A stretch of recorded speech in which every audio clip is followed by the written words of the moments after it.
On leur fait en musique, mais vous faites pas la choré. On fera genre les 2 premiers refrains par exemple. Ces danseuses d'une école de danse de Saint-Gilles sont en pleine répétition sur la place Sainte-Catherine. Dans un peu moins d'1 heure, elles devront faire danser la foule. C'est Bruxelles Propreté qui les a contactées.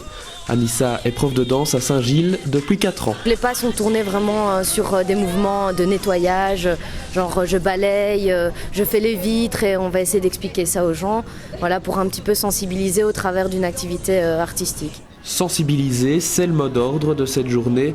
Un peu partout dans la ville, des tentes ont été montées. Les habitants peuvent y rencontrer leurs balayeurs de quartier.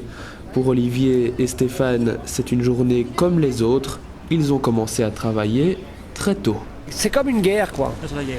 Chacun ne s'aperçoit pas de ce qu'il fait, donc on jette un mégot, on casse une bouteille. C'est une journée particulière, mais surtout vis-à-vis des riverains, des citoyens, pour leur montrer qu'on existe et qu'on est là et qu'on travaille dans le sens de la propreté publique. La journée de la propreté, c'est aussi des habitants qui s'investissent au sein de leur quartier. On les appelle les ambassadeurs de la propreté. Ils étaient près de 300 cette année.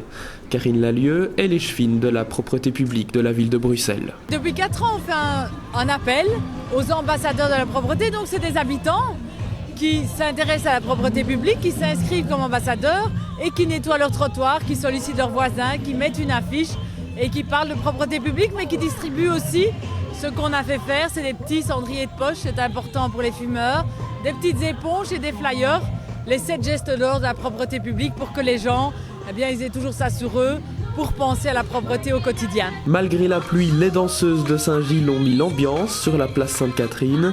Quelques pas de danse pour conscientiser. On nettoie les vitres. Et pour clôturer cette journée de la propreté.